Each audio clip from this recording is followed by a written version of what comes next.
cosas. El día de mañana, 14 de diciembre, inician los 60 días previstos en la ley para el periodo de precampañas para las elecciones federales 2017-2018. El proceso electoral federal ha transcurrido conforme a lo establecido en la ley y así seguirá ocurriendo. El INE es en ese sentido y será el garante de que ello ocurra. Conforme a la ley, las plataformas electorales deberán ser registradas ante el Instituto Nacional Electoral en los primeros 15 días del mes de enero. El 11 de febrero terminarán las precampañas y los partidos y coaliciones deberán presentar en su momento a sus candidatos para el registro correspondiente ante la autoridad electoral entre el 15 y el 22 de febrero. Bueno, lo que escuchábamos ahorita es precisamente la voz de Lorenzo Córdoba, el consejero presidente del Instituto Nacional Electoral. Es un audio del día de ayer, por eso decía que mañana 14, es decir, hoy 14, y justamente hoy 14 quisimos platicar con Lorenzo Córdoba porque hay muchos temas sobre la mesa ya que arrancan estas precampañas electorales. Lorenzo, ¿cómo estás? Buenos días. Qué gusto, Gaby, de estar con ustedes. Saludos muy afectuosos, igual Risco, gracias. ¿Qué tal, Lorenzo? Lorenzo, arranquemos con algo que decías el día de ayer que me llamó la atención y que hoy lo recogen algunos medios cuando llamas de alguna manera a cuidar la democracia, ¿qué preocupación tendrías, Lorenzo Córdoba, hoy que arrancan ya las precampañas y los meses que tenemos enfrente? Creo que es una pregunta muy pertinente, Gaby, porque vale la pena incluso hacérsela cada uno de nosotros a sí mismo. La democracia, estoy convencido, es una construcción colectiva que supone responsabilidades múltiples de distintos actores. Hay algunos que tienen responsabilidades mayores, más directas, por ejemplo las autoridades electorales. Para que la democracia se recree, pues se necesita que haya elecciones con condiciones para que el voto pueda ser emitido en libertad, que el voto efectivamente se cuente, que no haya distorsiones, que se cumpla, digamos, las reglas del juego que los propios actores políticos han puesto en la ley, pero no es la única responsabilidad. Los propios partidos políticos, las coaliciones que son, parece inminentes, los precandidatos, en su momento los candidatos, pues tienen una responsabilidad mayúscula. Déjame decirlo así: si algún precandidato juega a romper, o algún actor juega a romper sistemáticamente la ley, a romper, alterar las reglas del juego, pues pone en riesgo el funcionamiento de una elección y con ello de la democracia. Hay responsabilidades también de los gobiernos. Nosotros hemos sido como país, como sociedad, muy estricta en procurar, vigilar, establecer que los gobiernos no interfieran en los procesos electorales desequilibrando las condiciones de la contienda. Un gobierno que irrumpa, del nivel que sea, municipal, local o federal, que irrumpa en la elección, puede poner en riesgo la elección. Pero también los medios de comunicación, es decir, sobre todo en tiempos de noticias falsas, los medios de comunicación están llamados, déjame decirlo así, a jugar un rol de generar la información que es indispensable para que los ciudadanos puedan emitir su voto de manera informada. El voto libre es también un voto informado. Y finalmente, pues los propios ciudadanos. En México las elecciones las hacen los ciudadanos. El INE gestiona, genera las condiciones, provee los insumos para que millones y millones de ciudadanos hagan posible la jornada electoral. Si los ciudadanos deciden no participar, por las razones que sean, no hay modo de que haya elecciones. Y no estoy pensando solamente en el ciudadano como votante. La elección del próximo año, lo hemos platicado en otras ocasiones, Gaby, Risco, suponen la movilización ciudadana más grande de la historia en un proceso electoral. Vamos a necesitar que 1.400.000 mexicanas y mexicanos estén dispuestos a fungir como funcionarios de casilla, sean entrenados para tal efecto, resistan las presiones, las dificultades que naturalmente se presentan el día de la elección, reciban los votos de sus vecinos y cuenten bien los votos. Es decir, por eso creo que este es un momento, dado que arranca a partir de hoy, o sea, este es un quiebre, porque a partir de hoy la política se despliega a todo lo que da, precisamente primero en pos de la definición de las candidaturas de los partidos, en esta etapa de precampañas y más adelante en pos del voto de los ciudadanos en las urnas, ¿no? Pero Lorenzo, entonces, pero precampañas, campañas, ¿por qué se le llama así en algunos partidos? ¿Y qué es lo que arranca hoy, digamos? ¿Qué es lo que arranca hoy de manera? Porque también esas son las dudas que nos han llegado. ¿Qué es eso? ¿Qué es lo que arranca hoy? O sea, la gente dice, oye, pero pues ya están en campañas, pues ya es José Antonio Mírez del PRI, Ricardo Anaya es del Frente, vaya, prácticamente la gente se pregunta, bueno, ¿por qué? ¿Para qué? Exactamente. No, y es una pregunta muy pertinente, y gracias, porque como habíamos quedado, de lo que se trata esta elección es de explicarla, y me dan una oportunidad de ello. Gracias. Mira, Risco, lo que tenemos que tomar en cuenta es que en julio va a ser la elección más grande de la historia. Se va a elegir un número de cargos inmenso, nunca antes se había elegido tantos cargos. Solamente habrá, el 1 de julio, 3.406 boletas. Si tomas en cuenta todos los regidores, síndicos que se eligen en todos los municipios y habrá elecciones, estamos hablando de más de 19,000 cargos que se van a designar a partir del voto ciudadano. ¿De qué se tratan las precampañas? Pues de que los partidos, las coaliciones, todo parece indicar que tendremos 3 coaliciones, además de eventualmente candidatos independientes, definan quiénes van a ser cada uno de esos 19,000 ciudadanas y ciudadanos que postularán a esos cargos de elección popular. Evidentemente jala la atención pues la de elección presidencial, y todo el debate público ha estado hasta ahora centrado en quiénes van a ser los abanderados de los principales partidos, y todo, insisto, parece indicar de las coaliciones. Parece que no, en el ámbito de las precampañas presidenciales, pues los dados están de alguna manera, no digo ya echados, pero parece que las decisiones ya están bastante orientadas por parte de los distintos contendientes. Pero este periodo de precampañas es justamente un plazo de 60 días en donde todos los partidos políticos, todas las coaliciones tendrán que definir esa enorme cantidad de candidatos que tendrán que registrar ante el INE y ante los órganos electorales de cada uno de los estados. Entonces, hoy lo que arranca, y creo que era importante también para que, digámoslo así, déjame decirlo coloquialmente, no nos cayera como ciudadanos en frío el arranque de esta etapa, porque a partir de hoy hay un montón de cosas que cambian. Desde esta mañana, desde las 6 de hace un par de horas, el INE administra los 48 minutos de tiempo del Estado. La Constitución establece que desde el arranque de las precampañas y hasta el término de la jornada electoral, ese tiempo que es del Estado es administrado por el INE con fines exclusivamente electorales. En este periodo de esos 48 minutos, 30 estarán destinados a los partidos políticos. Esto se distribuye entre los partidos de una manera establecida en la ley, procurando una equidad. 30% se distribuyen, de esos tiempos se distribuyen de manera igualitaria, 70% a partir de la votación que tuvieron en la última elección de diputados, y los 18 minutos restantes son utilizados por las autoridades electorales, todos administrados por el INE, para difundir mensajes institucionales explicando lo que estamos viviendo y lo que va a pasar. En este momento también arrancan la posibilidad de que haya actos anticipados de precampaña. Si alguno de los precandidatos dice vota por mí el 1 de julio, está cometiendo un acto anticipado de campaña, y por lo tanto puede ser sancionado. A partir de hoy también se despliega la capacidad fiscalizadora del INE, porque desde esta mañana, desde el primer minuto de este día, todo ingreso y todo egreso que se gasten los precandidatos tiene que estar reportado ante el INE, y tiene que hacerlo a más tardar 3 días después de realizado.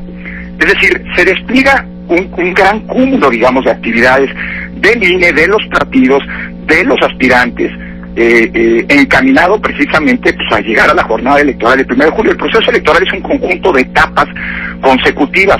Hoy arranca una etapa, insisto, muy importante, en donde el protagonismo, digámoslo así, se centra en los contendientes, como por cierto debe ser en toda democracia. Oye, Lorenzo, bueno, literal lo que hicimos desde temprano fue pedirle a la gente que nos mandara sus preguntas, que son las que te estamos acercando en este momento.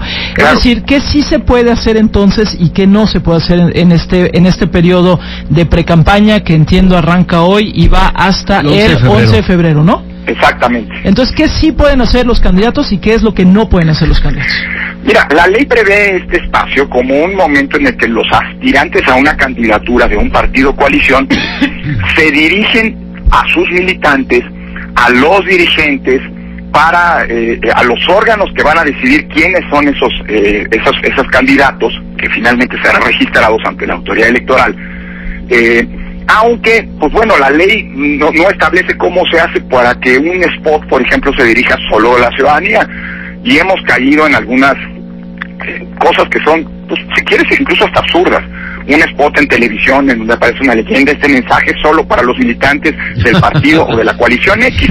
Y todos los demás que no lo vean, los demás cierren pues los ojos. Exactamente, por favor cambien de programa. Bueno, esos son los dilemas en los que una ley que ha apostado por muchas prohibiciones, y hay que decirlo también, por una sobreregulación. Un colega del Consejo General habla de que la ley es mexicana, electoral mexicana, es de un barroquismo impresionante. Bueno, pues yo creo que es hasta churrigueresca, o sea, es barroco recargado. Pero bueno, a ver, son las leyes que nos hemos dado, son leyes que han funcionado, que en términos generales pues han logrado permitir, digamos, que las elecciones se requieren. Es decir, las precampañas son, pues, el momento en el que los aspirantes a una candidatura comienzan a darse a conocer, de modo tal que, pues, dentro de 60 días, insisto, todos los partidos, todas las coaliciones tendrán que definir ese gran cúmulo de candidatos que, como les decía, si sumas cargo por cargo, pues estamos hablando de prácticamente 19,000, ¿no? Sí, bueno, pues la verdad es que, Lorenzo Córdoba, ¿qué le dirías a la gente que en este momento no confía en el Instituto Nacional Electoral, que dice, bueno, pues no confío en este árbitro, tengo una mala experiencia tal vez siguiendo lo que pasó en Coahuila, en esta elección, en el Estado de México? ¿Qué dirías a todo este grupo de personas que dicen no me convence el Instituto Nacional Electoral? Mira, yo creo que los ciudadanos en una democracia, Risco, tienen no solamente cada vez que hay elecciones salir y votar y con ello decidir su futuro político, sino en todo momento generar un contexto de exigencia de las autoridades. El INE nunca ha pedido que no se le critique, al contrario. El INE ha pedido una crítica tan intensa, tan ríspida como sea necesaria, y ojalá tan objetiva como sea posible, porque esa es la que nos sirve para eventualmente, pues, retroalimentarnos, insisto, de la propia sociedad. Este año hemos tomado una serie de decisiones, algunas fueron validadas por el Tribunal Electoral, otras, pues lamentablemente no, que son producto de la inconformidad, de los planteamientos, que son la respuesta a la inconformidad, a los planteamientos que la opinión pública, que ustedes mismos, pues, desde sus espacios de comunicación, pues poniendo sobre la mesa los dilemas, las contradicciones, los problemas que ustedes veían, tomamos. Es decir, el INE en este año, particularmente en este año, nunca estuvo cerrado a esa crítica, que es indispensable para que, pues, el trabajo de las autoridades mejore y se atiendan las demandas de la ciudadanía. Pienso, por ejemplo, en las reglas que nosotros denominamos de cancha pareja. Pues ahí establecimos una serie de reglas para evitar eso que estabas tú justamente mencionando, Risco. Es decir, pues ya vemos que las campañas arrancaron de facto desde hace rato. En fin, pues justamente lo que nosotros decíamos es, no es que me guste a mí la ley restrictiva que tenemos, pero es la que tenemos, pues démosle sentido. Hagamos que se cumpla a pie juntillas. Se criticó mucho la aparición de algunos dirigentes de partidos políticos en los spots tiempo atrás. Bueno, dijimos, el Tribunal Electoral nos mandató emitir ciertos lineamientos, nosotros los emitimos, decidimos que desde el arranque del proceso electoral, es decir, desde septiembre pasado, había que procurar particularmente el principio de la equidad, y emitimos una serie de reglamentos. Prohibimos el uso de las tarjetas estas que tanta polémica han generado durante las campañas electorales, porque de facto, y sigo pensándolo, no son otra cosa sino dádivas, promesas de dádivas. Vota, te doy esa tarjeta, si votas por mí y yo gano, vas a tener un beneficio. Pues perdón, eso desde mi punto de vista es una dádiva. Bueno, todo eso lo hicimos escuchando lo que era una crítica de la propia sociedad. Algunas de estas normas prevalecieron, ninguna de las que acabo de mencionar soportaron, digámoslo así, la revisión jurídica del Tribunal Electoral. Bueno, eso pasa en una democracia, nadie tiene la verdad absoluta, y qué bueno que haya mecanismos de control. Pero lo que quiero decir, para volver a la pregunta, Risco, y no extenderme, es justamente que lo que los ciudadanos necesitan hacer en una democracia es exigir. Y sobre todo asumir que estas elecciones las van a hacer ellos. Mira, ojalá y estas elecciones se entiendan como un momento en el que la sociedad se apropia de un proceso que le toca conducir un órgano de gobierno, pero que es indispensable esa participación para que pueda llevarse a cabo, ¿no? Sí, y ahí, bueno, ya lo hemos platicado también contigo en otros momentos, pues por supuesto también importa el ánimo social y dónde estamos parados con ese tema. Nos quedan poquitos minutos, Lorenzo, y dos preguntas, y todavía Risco tiene una, pero te hago dos seguiditas. Una, nos preguntan mucho que si hay candidatos únicos, ¿por qué estarían en precampaña, no? Porque vemos en varios partidos en donde pues en realidad hay un solo candidato. Entonces, ¿por qué estarían en precampaña si no tienen que buscar, digamos, como el voto de sus partidos, de sus coaliciones? Y la segunda, nada más, si nos puedes contar un poco cómo va el tema de los independientes. Pero si vamos primero con esta, porfa, ¿por qué hay precampañas para los candidatos únicos? Mira, la ley no hace ningún distingo cuando hay precandidatos únicos o cuando hay varios precandidatos. Eso es importante subrayarlo. No es un tema que ponga la ley. Digamos que la ley es omisa sobre este tema. Lo que sí ha pasado han sido criterios, unos de la Suprema Corte, una jurisprudencia de la Suprema Corte, algunas jurisprudencias del Tribunal, que fueron interpretando la ley, ese vacío de la ley, en el sentido de que cuando hay una precandidatura única, no puede haber un proselitismo abierto de cara a la ciudadanía de ese precandidato único, sino que sus actividades se tienen que concentrar solamente en el convencimiento de quienes van a definir la candidatura, el órgano que sea dentro del partido político que sea. ¿Me explico? Sin embargo, el propio Tribunal Electoral ha ido cambiando esa interpretación y hoy pues ha abierto, en algunas ocasiones ha impedido que precandidaturas únicas que hagan proselitismo, en otras ocasiones lo ha permitido, y las últimas interpretaciones son interpretaciones mucho más flexibles, en las que parecería que el tribunal lo que está diciendo es, se vale que haya proselitismo aunque sea candidatura única, pero insisto, el problema de origen es que la ley no lo establece. Ahora, respecto a las candidaturas independientes, Gaby, mira, estamos viendo cómo ya hay varios aspirantes de diputados, casi más de 40, de senadores, algunos que ya rebasaron el límite de firmas, el piso de firmas pedido por la ley. Pero creo que es un momento muy importante para decir tres cosas, Gary, lo mencionaban antes de que arrancara la entrevista, por cierto. Uno, ¿qué requisito? O sea, para que haya un candidato único en la boleta, ¿qué se requiere? Uno, que se cumpla el número de firmas que pide la ley, primer requisito, obvio. Y tienen que ser firmas validadas. No todas las firmas que hoy aparecen, que son públicas, están validadas, porque algunas de ellas están duplicadas entre dos aspirantes, algunas de ellas pueden provenir de una credencial inválida, en fin, todo eso está en proceso de validación. Pero primer requisito, alcanzar las firmas. Segundo requisito, como bien lo decía Risco hace un momento, tener una dispersión territorial. Es decir, en el caso de la presidencia, que se tengan firmas en 17 estados al menos, que superen el 1% del listado nominal de ese estado. Y tercer punto, que es muy importante, que pasen con lo que yo he denominado la criba de la fiscalización. Los candidatos independientes están obligados a informar sus ingresos y gastos. Y hay muchos hoy que no han reportado, después de casi 60 días, o más de 60 días de arrancar el proselitismo, que no han reportado, casi 2 meses, corrijo, que no han reportado ningún peso de ingreso y ni un peso de gasto.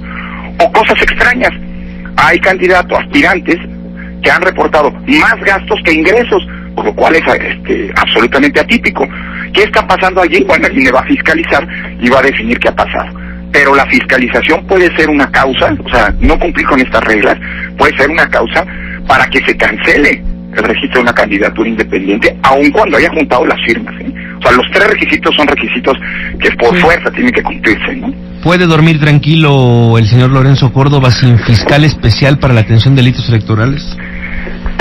Mira, duermo tranquilo, afortunadamente, y confío en seguirlo haciendo. Estamos haciendo nuestro trabajo, Risco, pero por supuesto me preocupa mucho que arranque esta etapa en la que ya comienza legalmente el proselitismo sin que haya un titular de la FEPAS.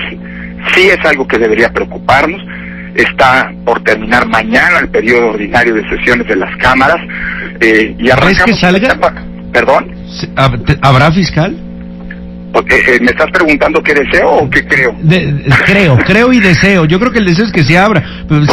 Sí tiene que haber, pero ¿tú crees que haya? Mira, ¿que lo logren? A ver, ojalá y sí, pero ojalá y además eso ocurra, como lo he dicho en otras ocasiones, Risco, como resultado de un amplio consenso político.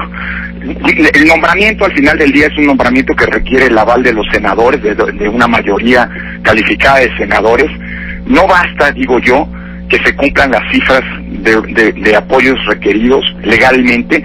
Ojalá y sea una votación con un amplísimo respaldo de las fuerzas políticas, porque al final del día eso es lo que representa una especie de legitimidad de origen de quien va a tener que perseguir los delitos que en su mayoría seguramente cometerán pues justamente los propios actores, ¿no? Y serán denunciados como infractores, ¿no? Entonces, pues ojalá y no solamente haya fiscal, sino además pues esté investido y revestido de esa legitimidad que implicaría un amplio consenso en su designación. Bueno, pues empieza temporada compleja. A ver si podemos hacer este ejercicio, Lorenzo, una vez con cierta periodicidad. Totalmente de acuerdo. Para ir respondiendo a la gente preguntas. Apenas arrancamos hoy, vamos a ver cómo camina. Gracias, Lorenzo. Al contrario, Gaby, un placer de estar con ustedes. Un abrazo, Lorenzo Córdoba. Adiós, chao. Es Lorenzo Córdoba, el consejero presidente del Instituto Nacional Electoral. ¿Por qué? Pues porque hoy empiezan estas precampañas, que al final son campañas, que luego terminarán siendo la pre-campaña, que si es candidato único. Y después las postcampañas. Y luego las postcampañas, pero bueno, nada más decir lo que decía es importante, 3,406 boletas va a haber, 3,406, 1,400,000 funcionarios de casillas se van a requerir. La verdad es que sí, son números en verdad impresionantes. Así las cosas.